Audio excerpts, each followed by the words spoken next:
이사야 53장 1절에서 6절까지 말씀 오늘 우리가 함께 읽고 이 아침 새벽 첫 시간 하나님의 은혜를 나누겠습니다.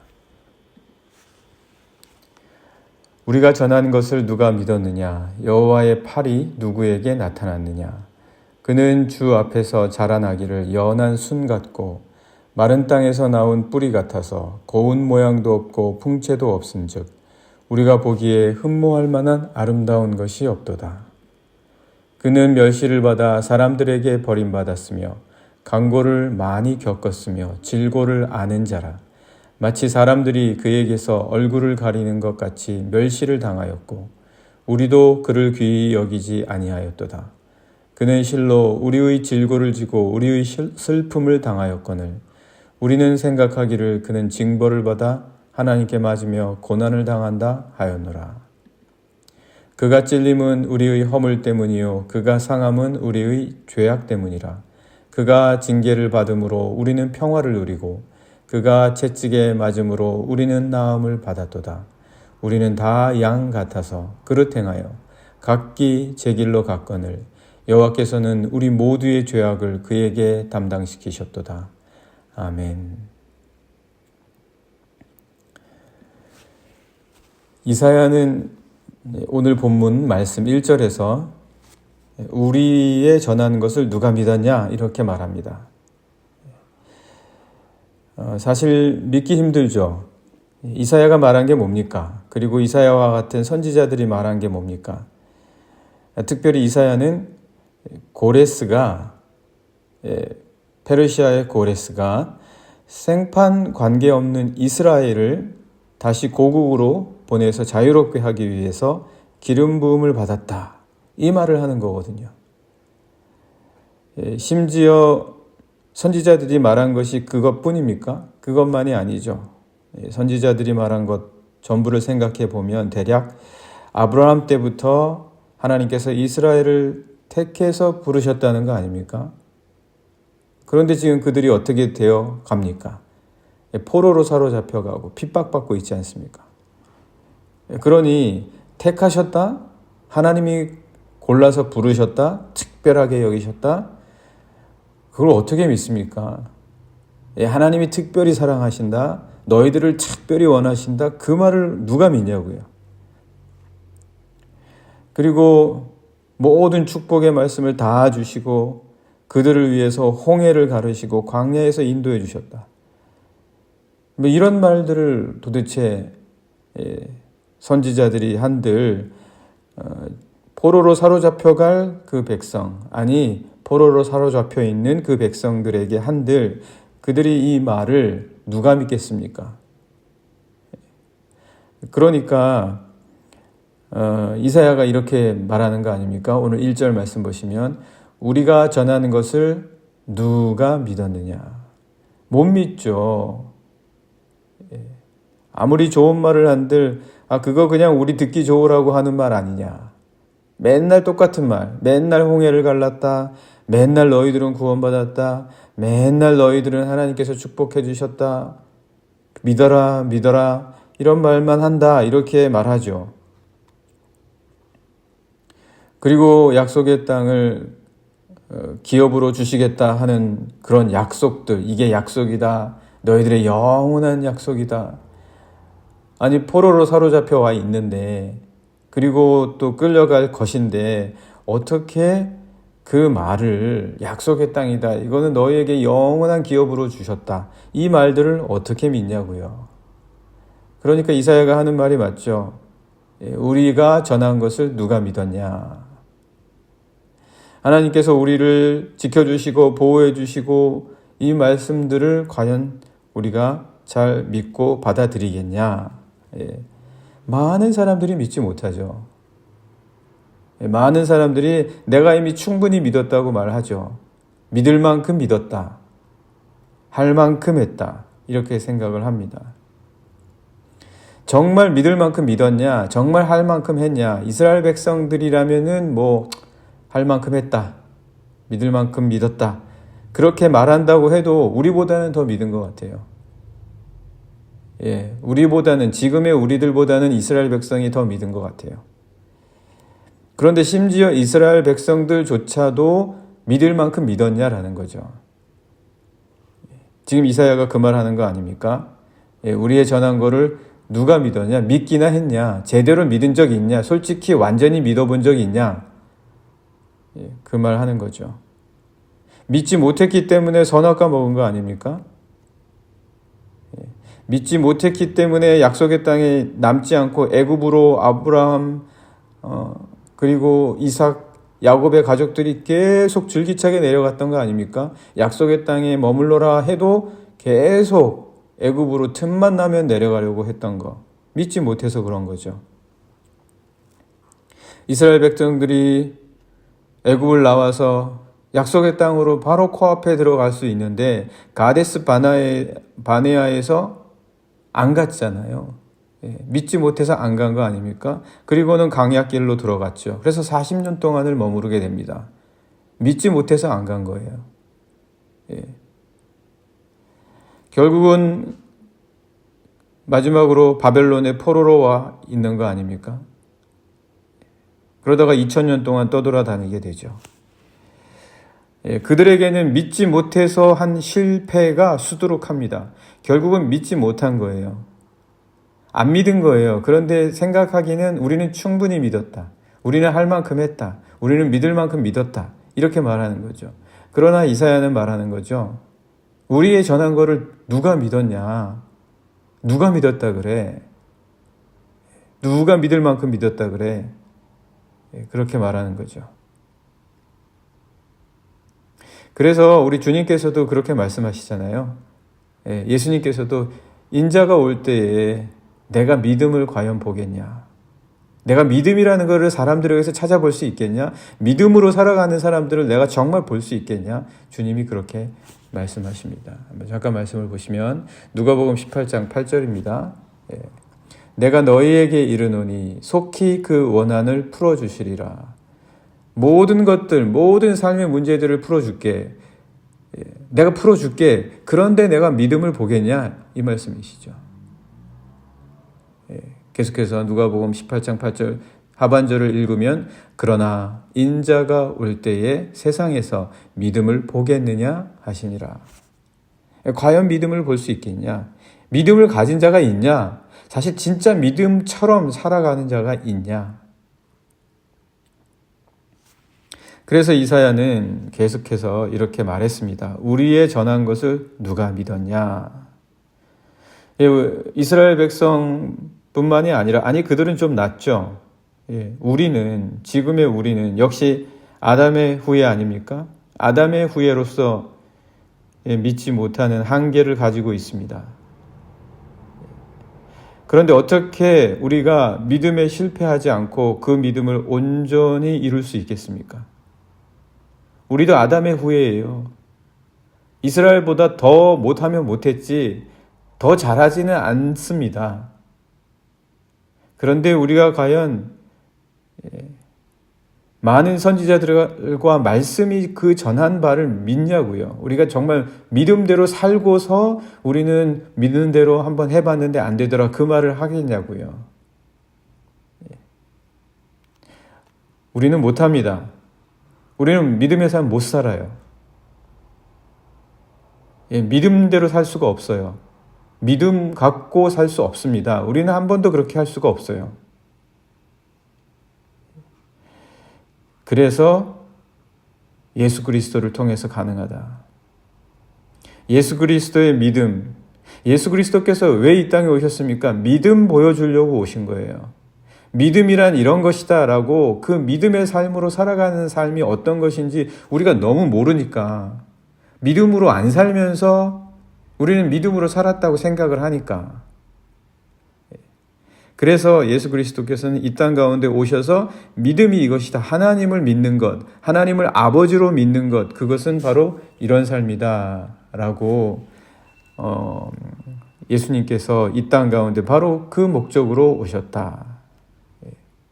우리는 사실 믿음이 무엇인지 잘 모릅니다.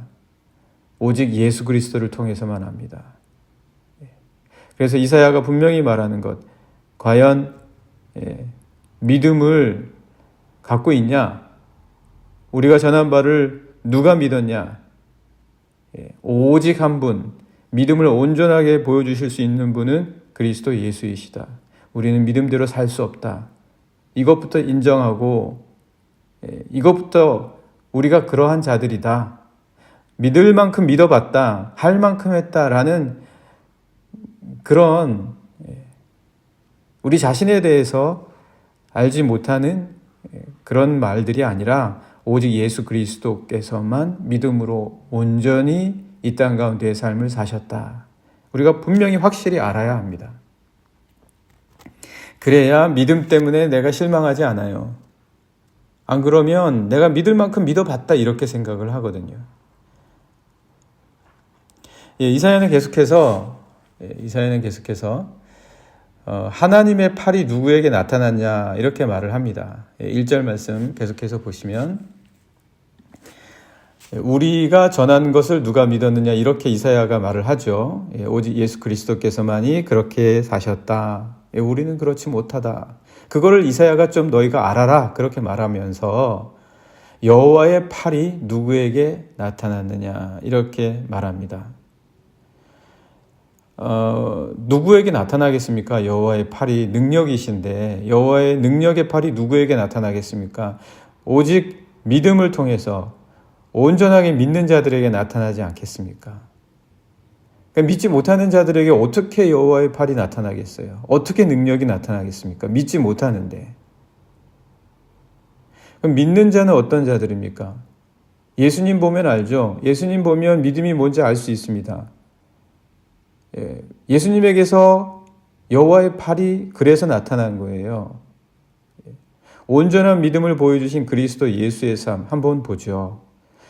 그 온전한 믿음, 그 믿음의 삶으로 예수께서는 물 위를 걸으셨습니다. 왜 우리가 물 위를 못 걷습니까?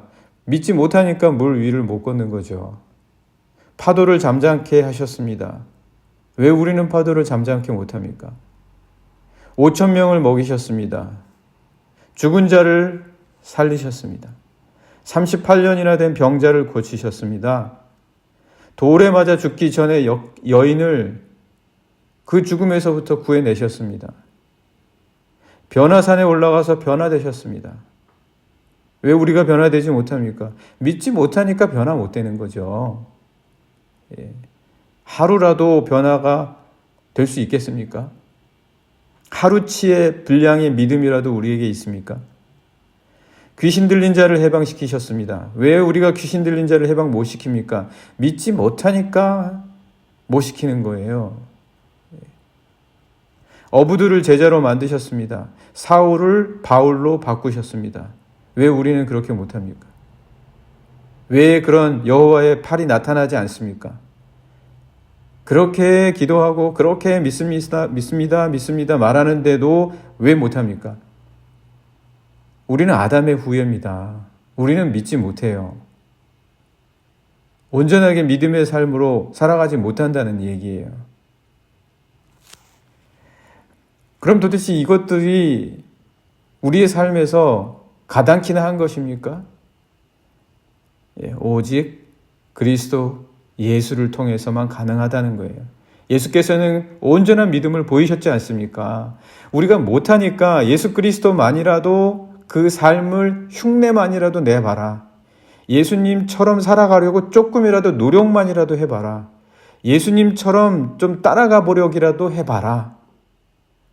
그거 아닙니까?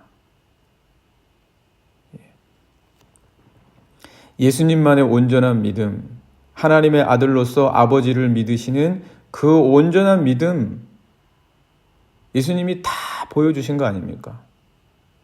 우리가 그나마 지금 이렇게 신앙인으로서 이 땅 가운데 삶을 살아가는 것, 이것은 예수님으로부터 우리가 온전한 믿음이 무엇인지 조금이나마 보고 배우기 때문입니다.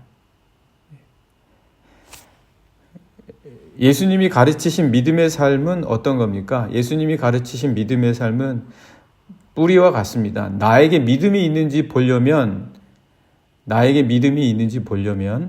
예수님이 가르쳐 주신 그 믿음의 삶, 뿌리와 같은 믿음의 삶이 있는지 보면 됩니다. 그 뿌리와 같은 믿음의 삶이 뭡니까? 과연 나에게 믿음이 있는지 보기 위해서 그 뿌리와 같은 삶을 살펴봐야 되는데, 뿌리는 어떻습니까? 뿌리는 지저분하죠. 일단 첫째로. 뿌리는 일단 지저분해요. 볼품없고. 아니, 가지하고 줄기하고 잎사귀하고 꽃이 예쁘지 뿌리가 뭐가 예쁩니까? 지저분하고 볼품없고, 그래서 가려지고 땅 속에 있어야지 돼요. 겉으로 드러나면 죽어요. 그게 뿌리입니다. 꽃은 아름답고 부드러워서, 싹은 아름답고 부드러워서 보기 좋죠. 하지만 뿌리는 그렇지 못하다. 그런 삶이 우리에게 있냐고요. 그런 뿌리와 같은. 한번 말씀을 보시죠. 2절입니다. 2절. 그는 주 앞에서 자라나기를 연한 순 같고 마른 땅에서 나온 뿌리 같아서. 바로 뿌리에서 나오자마자 피어나기 시작한, 싹트기 시작한 순. 그런데 그 순을 보니까 마른 땅에서 솟아난 뿌리 같아요. 이게 믿음의 삶이라는 거예요. 이게 믿음이라는 거예요. 이게 있냐는 거죠. 고운 모양도 없고 풍채도 없은즉 우리가 보기에 흠모할 만한 아름다운 것이 없도다. 우리는 다 좋은 것만 찾는 거죠. 잘 되고 성공하고 아름다워지고 유명해지고 뭔가 이루고 성취하고 성공하고 계속 이런 것만 쫓아가요. 우리에게 정말 믿음이 있냐? 믿음은 그런 거 아닌데. 믿음은 그런 거 아니라 고운 모양도 없고 풍채도 없고 우리가 보기에 흠모할 만한 아름다운 것이 하나도 없는 게 믿음인데, 지금 2절에서 이사야가 그렇게 이야기해 주고 있습니다. 왜요? 성공, 성취, 유명해지고 뭔가 내가 의미를 좀 찾아가고 이런 것을 통해서는 절대 믿음이 자라나지 못한다. 절대 믿음을 자라나게 할 수 없다. 자기를 찾는 거예요. 그건 자아를 찾는 거예요.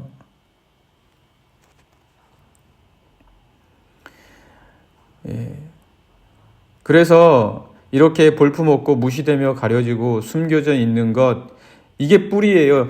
내 안에 이게 있어야 싹이 나서 줄기가 나오고 가지가 생기고 잎사귀가 나오는 거예요. 그 볼품없는 뿌리 때문에. 그 볼품없는 뿌리 때문에. 땅속 깊이 숨겨져 있으면서도 거칠고 풍채도 없고 흠모할 만한 아름다운 것이 없어도 견뎌내는 것과 같은 그런 믿음의 부분이 내 삶에 있냐? 그게 있어야 가지가 나고 줄기가 나고 꽃이 피는 거죠. 믿음은 바로 그런 것이다. 이사야는 정확하게 믿음이 뭔지를 그래서 우리에게 이렇게 말해줍니다. 그런데 정말 이런 거에 누가 관심을 갖냐는 거죠. 이사야가 그 이야기하고 있습니다. 자, 그러면은 지금처럼 이렇게 말하는 이 믿음의 삶, 뿌리와 같은 볼품없고 숨겨져 있고 풍채도 없는 그게 도대체 누굽니까? 그걸 어떻게 알 수 있습니까? 예수님 보면 알 수 있어요. 예수님 보면 알 수 있다. 그게 어떤 겁니까 도대체? 볼품없고 풍채도 없고 가려져 있고 거친 거 그렇게 말을 하는데 그게 도대체 뭔데요? 우리 다 그렇게 살고 있지 않습니까? 어느 정도는 다 그렇게 살고 있잖아요. 이렇게 말할 수 있죠. 도대체 그게 뭐냐라고 따져 묻는다면 예수 그리스도를 보아야 된다는 것입니다. 그래서 도대체 여기서 말하는 그가 누구냐, 이렇게 말하는데 그가 고레스입니까? 아니면 이사야 자신입니까? 그는 주 앞에서 자라나기를 이렇게 말하는데 그가 여기서 누구냐라는 거죠. 그러면 믿음의 삶을 더 잘 볼 수 있으니까 이사야 자신입니까? 아니면 기름 부음 받았다라고 하는 고레스입니까? 아니면 다른 사람입니까? 바로 그것을 에디오피아의 여왕 간다게의 내시도 사도행전에서 궁금해했습니다. 한번 볼까요? 말씀 보시면 사도행전 8장 34절 35절입니다. 그 내시가 빌립에게 말하되 청컨대 내가 묻노니 선지자가 이 말한 것이 누구를 가리킴이냐? 자기를 가리킴이냐? 타인을 가리킴이냐? 35절 빌립이 입을 열어 이 글에서 시작하여 예수를 가르쳐 복음을 전했다. 이 글에서 시작해서 예수를 가르쳤다. 예수로부터 시작하는 거예요. 믿음의 삶은 볼품없고 풍채도 없고 뿌리같이 가려져서 땅속 깊이 있는 거친 삶, 믿음의 삶을 배우려면 예수부터 시작하십시오. 딴 데서 찾지 말아야 합니다. 예수부터 시작하세요. 예수 그리스도부터 시작하는 겁니다. 그래야 믿음의 삶이 뭔지 알 수 있어요. 자꾸 다른 데서 찾으니까 자꾸 자기만 찾게 되는 거예요. 자아만 찾으려고 하는 거예요. 자아가 뭡니까? 자아가 뭐예요? 하나님 앞에 서 있는 게 자아예요.